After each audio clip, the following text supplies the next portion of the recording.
Hello everyone, मैं हूं advocate Rahul Mishra. आप में से बहुत सारे लोग सेक्शन 9 का केस करने का प्लान कर रहे हैं। सेक्शन 9 का केस करते समय जो बेसिक हम गलतियां करते हैं, उन गलतियों को नहीं करना है और उन गलतियों पर भी मैं आज बात करूंगा। लेकिन हर बार की तरह मेरी उससे पहले आप लोगों से रिक्वेस्ट है कि अगर आप लोग चैनल पर नए हैं या पहली बार आ रहे हैं, अभी तक आप लोगों ने इसे सब्सक्राइब नहीं किया तो प्लीज सब्सक्राइब करना। अगर आपको मुझसे पर्सनली बात करनी है किसी भी मैटर पर, तो आप मुझसे बात कर सकते हैं। अपनी अपॉइंटमेंट शेड्यूल करा के नंबर आपको डिस्क्रिप्शन में मिल जाएगा। देखिए दोस्तों, जो सेक्शन 9 का मुकदमा होता है, बेसिकली सेक्शन 9 होता है रेस्टिट्यूशन ऑफ कॉन्जुरल राइट्स, यानी कि आप अपनी वाइफ को वापस लाना चाहते हैं या आपकी पत्नी वापस आना चाहती हैं आपके घर, अपना घर बसाने के लिए।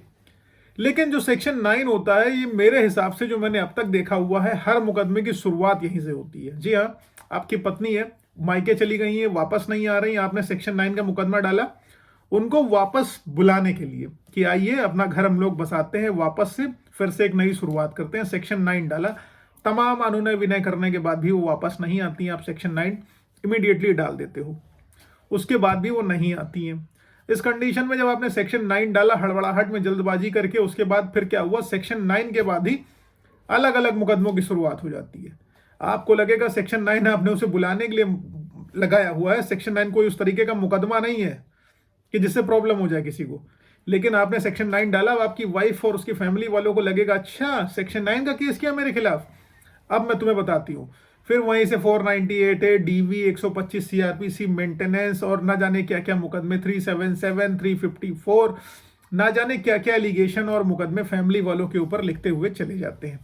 फिर यहां से आपकी हैरेसमेंट डबल हो जाती जब आप इस चीज को करने में जल्दबाजी करते हैं, सेक्शन 9 का मुकदमा करने में। कुछ लोग सेक्शन 9 का मुकदमा इसलिए करते हैं कि हम सेक्शन 9 का मुकदमा करके अपना गुड कंडक्ट कोर्ट को दिखा देंगे और बताएंगे कि हम पत्नी को लाना चाहते हैं, लेकिन वो आना नहीं चाहती, इसी बिहाफ पर हमको डाइवोर्स मिल जाएगा। कुछ लोग इस इंटेंशन से कर सकते हैं, करते हैं इनफैक्ट। कुछ लोग लाने के लिए करते हैं एक्चुअल में, लेकिन वहां पर क्या, जहां पर पत्नी आना ही नहीं चाहती है, तो उस कंडीशन में क्या।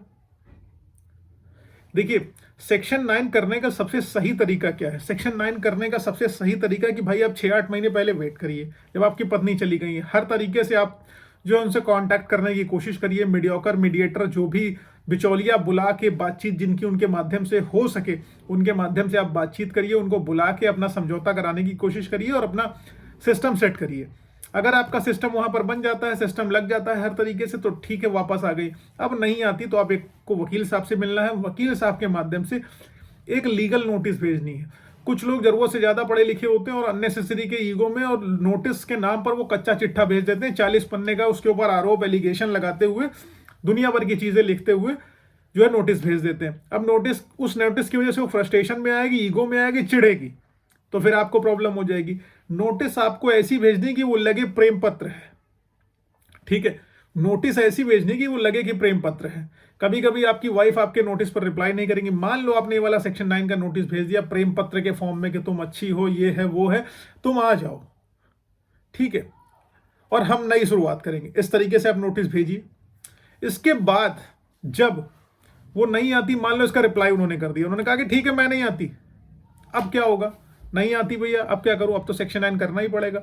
अगर वो उसने ये रिप्लाई दे, वैसे रिप्लाई देती नहीं जनरली, अगर उसने रिप्लाई दे दिया कि मैं नहीं आती, जाओ जो करना है कर लो, इस नोटिस के बाद भी, तो यही नोटिस आप डीवी में लगा सकते हो, यही नोटिस आप 498 में लगा सकते हो, यही नोटिस आप डाइवोर्स की पिटीशन में लगा सकते हो, यही नोटिस जो आपने भेजी अच्छी वाली, यही नोटिस आप हर केस में लगा सकते हो जो एलिगेशन आपके ऊपर लगाए कि जो है रखना नहीं चाहते, मारपीट करते हैं, मुझे मेंटेनेंस चाहिए। वाइफ खुद से डिनाई कर रही है कि मुझे नहीं आना है तुम्हारे पास, तो मेंटेनेंस मैं क्यों दूं जब नहीं आना है, तो खुद से जा रही हो भाई। 498 करने की बात कर रही हैं, मान लो एलिगेशन उन्होंने लगाया आज का और परसों नोटिस में रिप्लाई कर रही हैं कि नहीं हम नहीं आएंगे, बच गए कि नहीं बच गए। तो ये नोटिस आपका गुड कंडक्ट शो करेगी, आपको सेफ गार्ड करेगी। तो सेक्शन 9 का केस करने से पहले एक अप्रोप्रिएट लीगल नोटिस ड्राफ्ट करिए, उसको अच्छी तरीके से भेजिए वकील साहब के लेटर पैड पर, लेकिन उसकी लैंग्वेज हार्श नहीं होनी चाहिए, उसकी लैंग्वेज एकदम काम, सूदिंग, पैसिफाई होनी चाहिए, अच्छी लैंग्वेज होनी चाहिए जिससे लगे कि वात्सल्य झलक रहा है उस नोटिस में, ममत्व प्रेमत्व झलक रहा है, ठीक है। ऐसी नोटिस आपको भेजनी है। और अगर इस नोटिस का रिप्लाई कर दें तो बल्ले बल्ले हो गई आपकी। If she is not going to comply, she is not interested in coming, तो आपके पास ऑप्शन कोई नहीं, सेक्शन 9 डालिए। 9 कि या वो डायरेक्ट डिनाई कर दे कि that she is not interested in coming इसी नोटिस के बेसिस पर, तो आप डायरेक्ट डाइवोर्स के भी तो जा सकते हैं कि पत्नी करिए हम नहीं आएंगे तुम्हारे पास रहने के लिए। तो इस तरीके से आप सेक्शन 9 सही टाइम पर डालिए और सही तरीके से डालिए। अगर हड़बड़ाहट में और जल्दबाजी में अगर आप करते हैं, ये कोई बहुत लॉ रिलेटेड वीडियो मैंने नहीं बताया आपको, ये बस मैं एक बात बता रहा हूँ कि सोच समझ कर डालिए। लिटिगेशन करनी है तो करनी है, ठीक है, लेकिन उसको करने का तरीका एक एकदम अलग होता है। जो किताबों में लिखा है ना उससे एकदम कंप्लीटली डिफरेंट। प्रैक्टिकलिटी पर जाइए, प्रैक्टिकल एस्पेक्ट को सोचिए। आई होप ये क्लियर है।